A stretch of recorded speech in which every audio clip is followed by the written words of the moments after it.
This happened to me a couple of years ago, back when I was around 25 years old.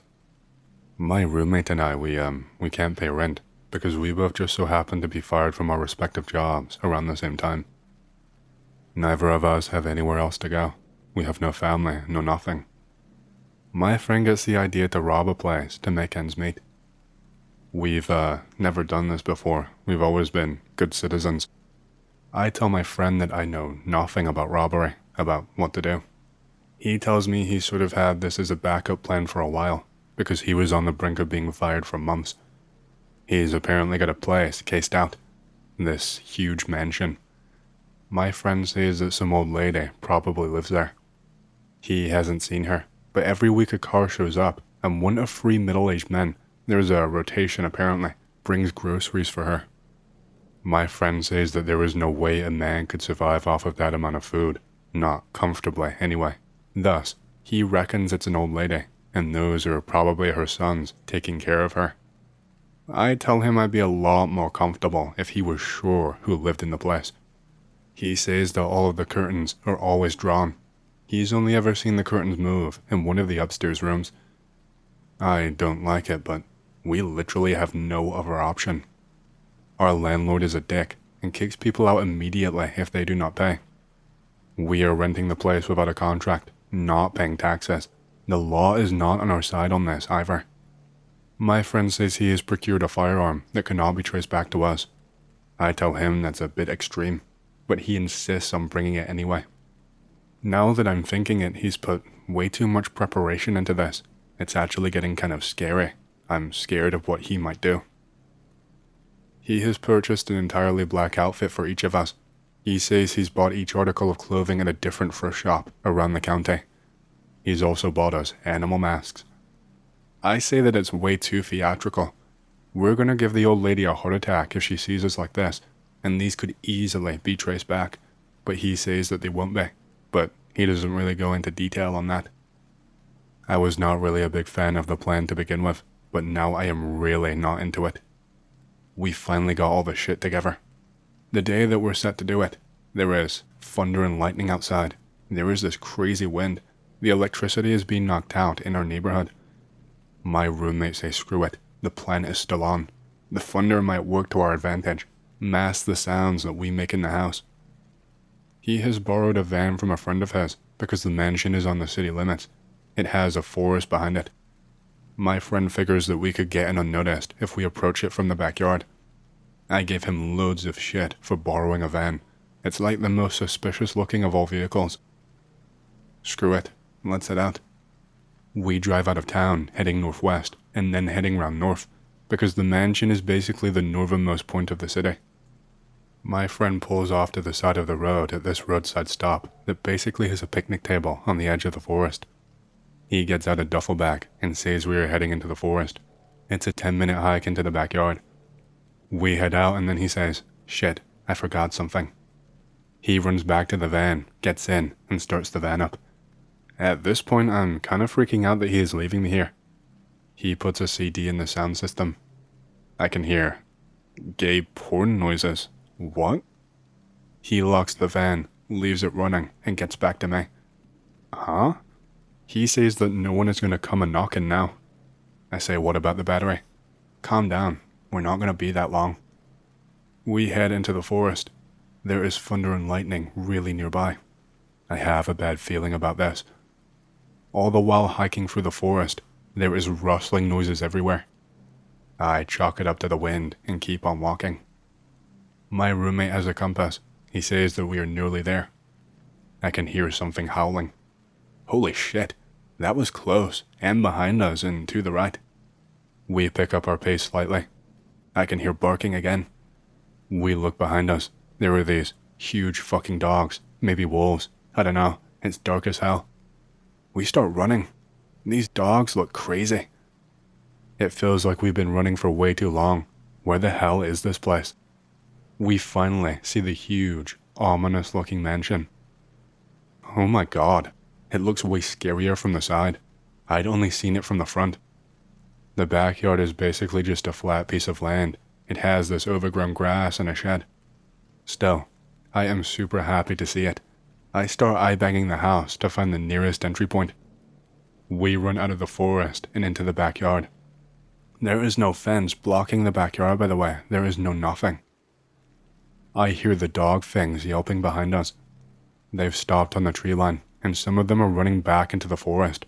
What the hell? The ones still hanging around the tree line look absolutely terrified, and as though they are in pain. I am not getting good vibes.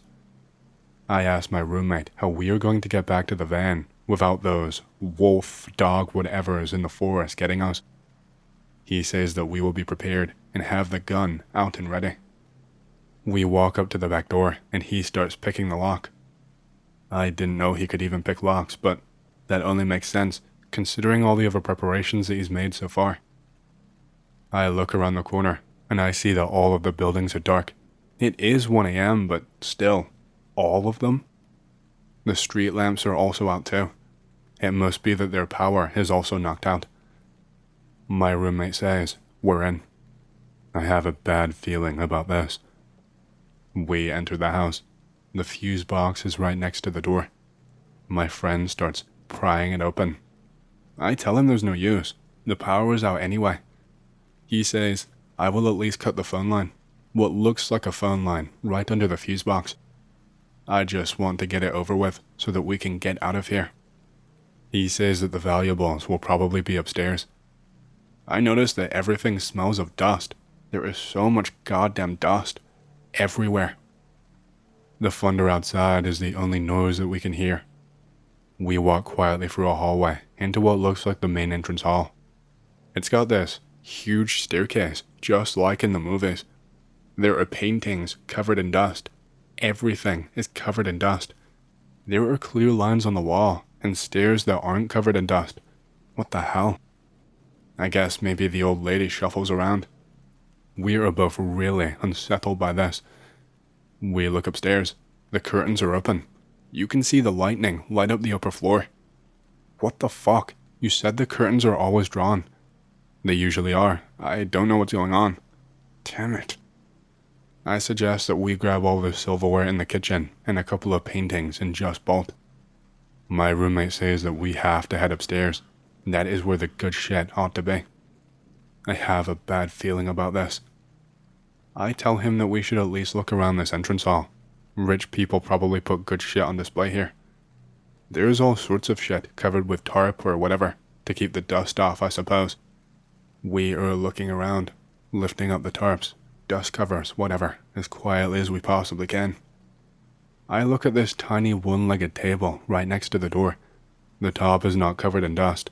There is a cross on the table. What? I look at the door. The cross is on the door. I recall there also being a cross on the back door. I do not like where this is going. I whisper this information to my friend. He tells me to just shut up and that there is nothing under all of the tarps. He insists that we have to head upstairs. I man the hell up and we go upstairs. There is a hallway going both ways and then turns off at a right angle heading to the back of the mansion. He says that we should split up. I tell him he's a moron if he thinks we're doing that. What are you, scared of an old lady? I'm scared of whatever the hell is going on here. Fuck off. You take left, I will take right. The old lady's room is at the end of my hallway, so you don't have to worry. We open all the doors along the way and just scan the rooms for valuable looking stuff. In 10 minutes, we meet back here and decide which rooms to head for. Then we take the valuable stuff and we get out of here. It sounds logical enough since I don't know what the hell I am doing. We split up. I have a really bad feeling about this. I notice that the trail where there's no dust only goes off to the right. I start heading left and notice that the dust only reaches to the part where it turns off towards the back of the mansion. Behind the turn, everything else is more or less pristine. This is unsettling. I notice all the doors have crosses on them. I open up the first door. Everything is pristine. It's just an empty bedroom with a nice bed. There's nothing valuable around. I open the next one. It's the same exact thing. I open the next and it's the same again. I open the next door. It's a library. I guess some of these books might be valuable, but we are not carrying bags of books back. I still decide to see if they have any first editions. I'm not entirely stupid. I know that these cost a lot. I don't really find anything, so I head out of the library and into another room. Oh shit, I've hit the jackpot. This is some fancy old lady's bedroom. The room is pristine. There is no dust anywhere. The table is full of women's jewelry and a big mirror, covered. Anyway, I guess it's a mirror. I'm not gonna go on pulling off the cover since I'm scared to shit of mirrors in the dark. I stuff a whole bunch of the jewelry in my pockets when I hear my roommate scream. It's the most terrified I've ever heard him in my entire life.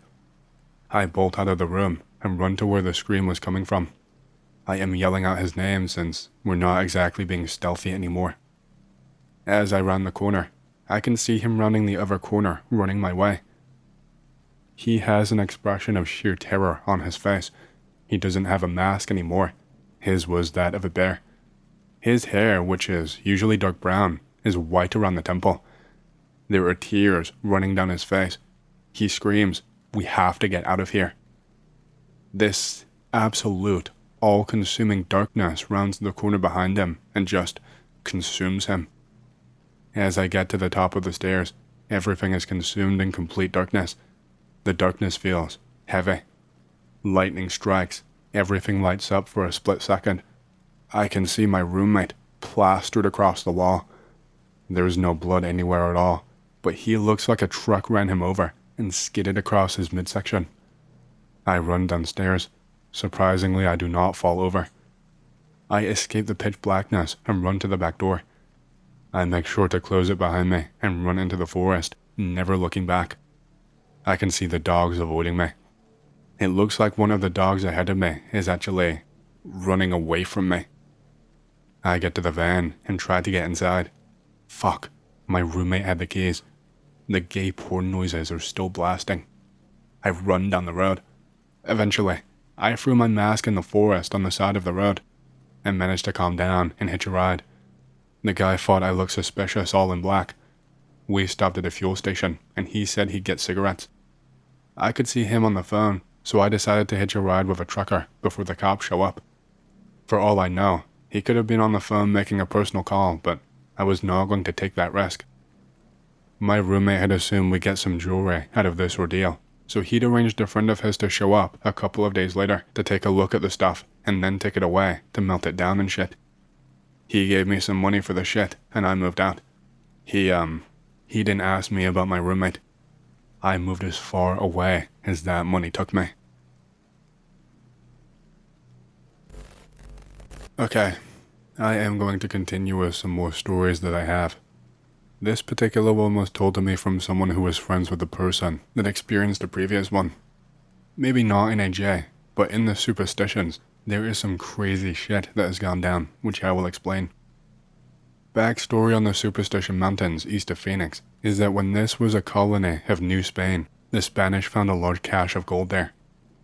The local Apache Native Americans would often raid the Spanish settlements, so the Spanish and the Pima Native Americans would send in scouts to look before they sent in to get the gold. Legends say that many times, the mutilated remains of people would be found in and around the mountains. Fast forward to the 1840s, when this was Mexico. A rich family from Sonora buys a land grant to mine the area for gold. They begin to find large amounts of gold in the mountains. About a month later, the Apache attacked and killed most of the Mexican settlers in the region. Fast forward to Arizona Territory in the 1880s. A German immigrant, would later be referred to as Dutch, hence the name Lost Dutchman Mine, finds a huge chest of Spanish gold and writings in Spanish explaining the location of the lost mine. He begins mining it, and as he does, he gets so much gold that he has enough money to live off for the rest of his life, so he buries the rest and hides the location of the mine until he is on his deathbed. The legend of the Lost Dutchman's Mine is well known to anyone who lives in Arizona or is from here. Fast forward to the 1970s, a local rancher who is also a state legislator decides to go searching for the gold. Apparently he was very wealthy, and he paid for about 8 to 10 men to help him with finally finding the mine. The men set up camp somewhere around a mile from the location of the mine. They are armed to the teeth with guns and ammo, since the area has lots of crazy-ass animals like javelinas, bobcats, and mountain lions. Each man carries either a .357 revolver or a shotgun with them at all times. During the night, they each take turns on sentinel duty. After about the second day, they begin to find some small traces of gold, so they know that they are close. The next day, they are exploring an arroyo, a dry riverbed, and they notice some weird tracks. They have 3 points, and they look like claws on them, and they are a little bit larger than a human's hands. They think someone is playing with them, or it is a large chuckwalla, since some of them can get very big. That night, they all hear what sounds like a woman screaming in the distance. They all think that it must be a mountain lion. Anyone who has spent any time in the desert and has heard them knows that they sound like that. They ignore it, but they still stay more alert that night since they think one is in the area. The next day, they see that below their camp, there is the same strange prints that have 3 points and claws on the end of them. The camp is set up on a high ledge where they would have the best view and vantage point of anything coming near them. At this point, they know something is watching them, and the rancher/senator who is paying for the expedition has more guns sent in, and from what I was told, it was flown in by helicopter. 2 additional men are there who will both be on guard duty during the night, and they brought in some high-powered flashlights. The next day, they find several gold nuggets that were worth about $1,000 each, so everyone in the camp is excited that they are very close. The evening time approaches, and 2 of the men are late getting into the camp.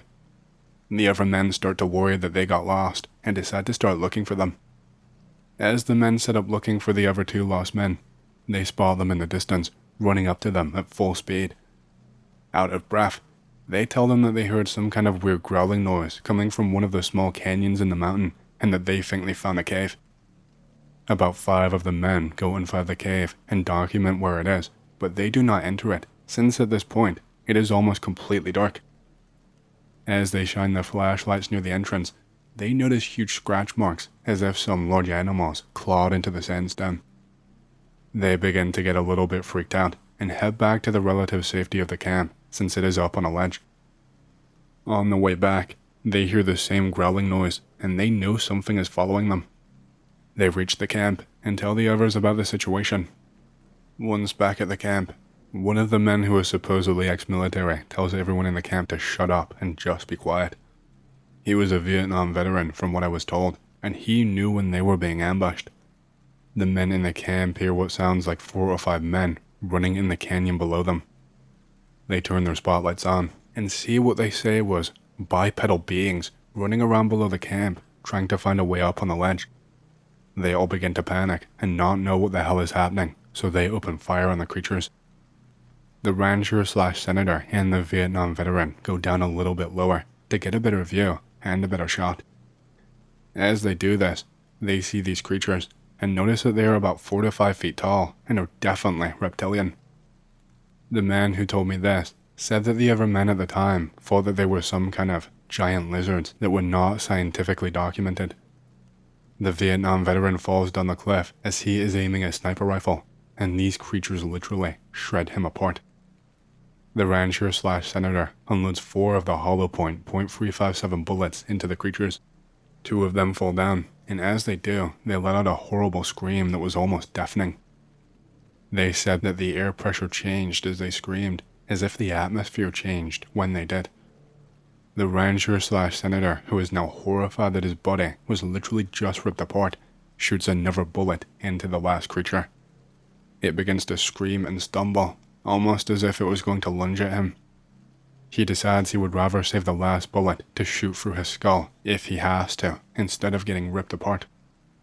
As the creature got to him, he pointed the gun to his head, and one of the other men with a shotgun shot it, and it ran off into the canyon, screaming.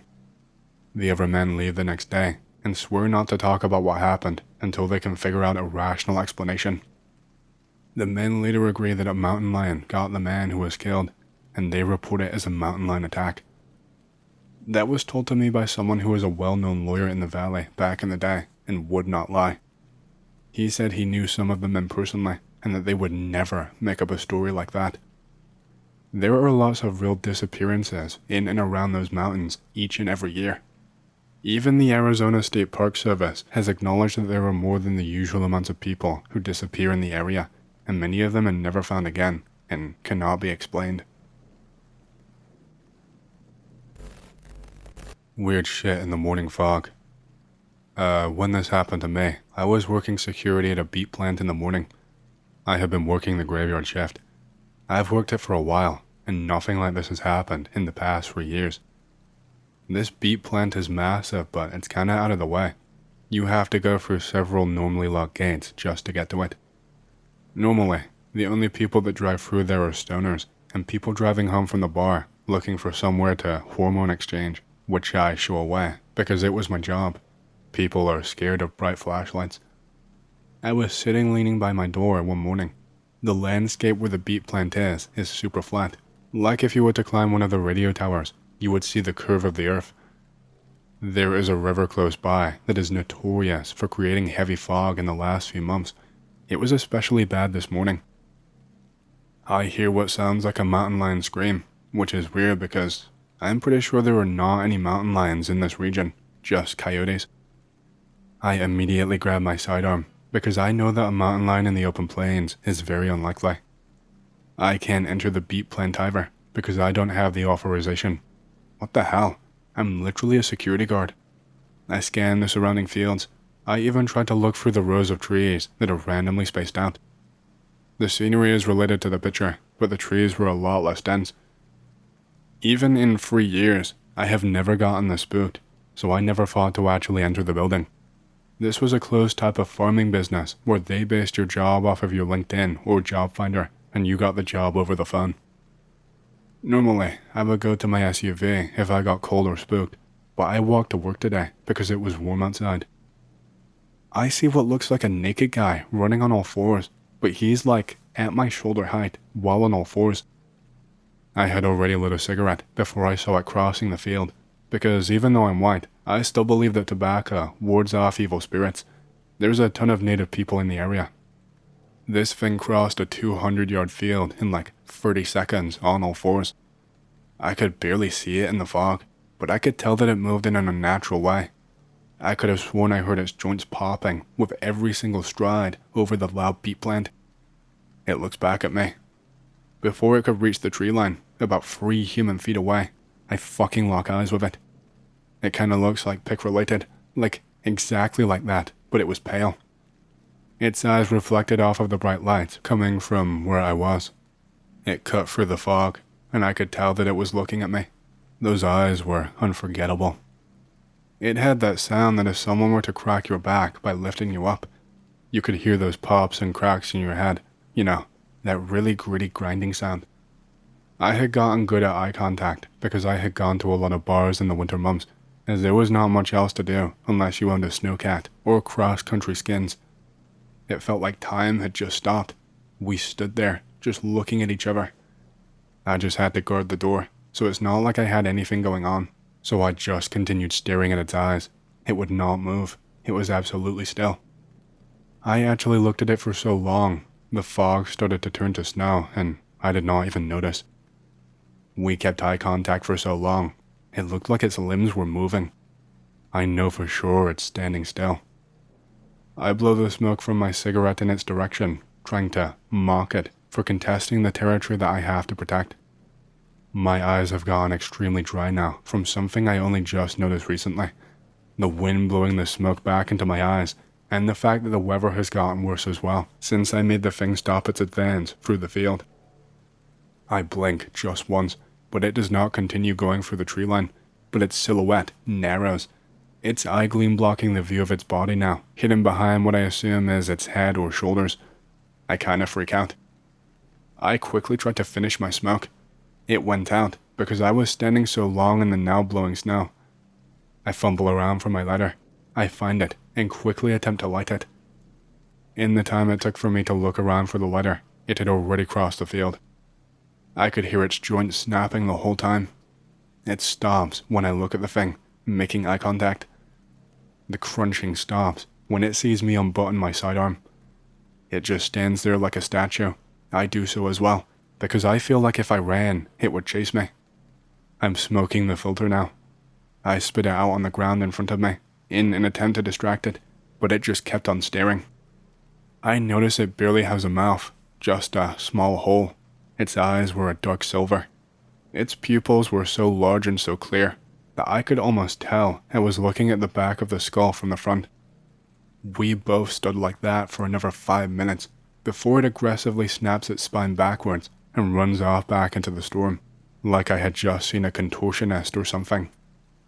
I went back the next morning to find a bunch of dead crows lying out on the road in front of where it snapped its back and crawled away. It's still foggy. I normally expect it to be like this most of the mornings that I work. This time, I have my SUV parked right next to the entrance. I figured since it ran off last time, I would not have to worry about the thing. About an hour into my shift, I kinda doze off, leaning on the door. Then I hear it again, that loud cracking and creaking. It's super close, on the other side of the SUV close. It's like 6 feet away. I take a chance to back away from the thing, unbuttoning my sidearm as I am backing away. I see it through the window, and it sees me. I pull my gun on the thing. It quickly snaps away and runs on the opposite side of the vehicle. I still have an hour left. I say screw it and fire off a warning shot and dip the hell out of there. That was the last I saw of it that night, and thankfully, I never saw it again when I worked there. When this happened to me, it was spring, and I'm in elementary school in the 2nd grade. I go to my friend's house for the first time. He was always a school friend, but we lived in the same neighborhood, so eventually, we got off the bus at his house. My neighborhood is super middle class, a little out of the way, and right next to a huge cemetery and wheat fields. My friends play Pikmin on his GameCube with me, and we kill this big spider boss in a labyrinth instead of fighting each other like we're supposed to. There is no real co-op in that game, as far as I can recall. He starts going around his room, taking stuff off his desk and dressers and explaining them. He shows me a toad that he caught and made me wash my hands after because his mom told him he would get a wart from touching frogs/toads. Up until now, this was all exposition I'm using to tell you guys that I perfectly remember this day and that it has stayed with me until this day. He shows me a mid-sized feline skull he says he found behind his home. I get jealous and say that we should go and see if we could find something cool for me, like the skull or the frog. We go out back, and this is the only part that is super hazy to me, because I cannot recall what the tree line looked like, or what his backyard looked like. The moment that we enter the woods, I can recall extremely vividly that his mother called out to us, and loudly said not to wander too far away, as well as what the woods in general looked like. These were proper woods. There were no branches, except for significantly above our heads. The only odd thing was that the ground was completely layered in dry leaves, and there was not a single bush or anything blocking our passage except normal-sized trees with no child-level branches. All the trees had leaves on them, but it looked like it was autumn, shades of dark brown, red, and orange. Me and my friend stumbled around, going in a singular direction, and there was a big winding ditch to our right. I asked him what it was. He said it was beavers that blocked up a river. I asked him where the beavers were. He says they're probably dead or gone, in a lost to history kind of vibe. It gets incredibly foggy, and we cannot see anything, and just continue in the same direction through the woods. We come across a chain link fence. I don't recall feeling any fear or panic due to thoughts about being lost, or the unsettling nature of our surroundings. Not much was said between me and my friend actually. We both grab onto the chain link fence and walk slightly left, following the fence. I turn my head first and see, in the fog, basically what amounted to the shadow of a very tall man in a trench coat and a top hat/fedora, again stored barely inside the fog. I scream bloody murder and point. I'm not saying any intelligible words. I feel, and I think my friend felt the same thing, like I had just woken up to all of the nonsense around me. I turn around and start sprinting in an absolute wild panic. We arrive at my friend's backyard way quicker than you would think, considering how far we traveled inside the woods. I recall the exact feeling of exhilaration after the mad sprint and resulting relief from landing in that backyard. I can easily remember the house from its back and a shed to the left, and a slide in the backyard from this point of view. I keep asking my friend if he saw that and panicking in high-pitched voices that second graders have. He says yeah 1,000,000 times. I can perfectly remember the shadow of the man in the trench coat, the fence my right hand was attached to, the scream that I let out, and how it felt in my throat. I went back there in high school after explaining this story to my friend, and there was about 15 trees behind that house with another house, and that house's backyard right behind it. There was never any long stretch of woods behind that house. The neighborhood was laid out in the exact same way over the few years. Honestly, I'm starting to believe in quantum immortality, because this was one time, and there was one other time I should have died. The other time was not paranormal, but cue hazy memory, and then I am completely fine. I have to reiterate how extremely foggy it got after we passed over the dried up riverbed. The fence felt like it was immediately after that. No fences were ever present in that neighborhood, but that fence is the most vivid part of my memory. We were looking for the fence, seeing what was on the other side, and then I look left and see the shadow of a man. I am still getting chills typing this out, and I almost feel like I'm going to die, like I told a secret I should never tell.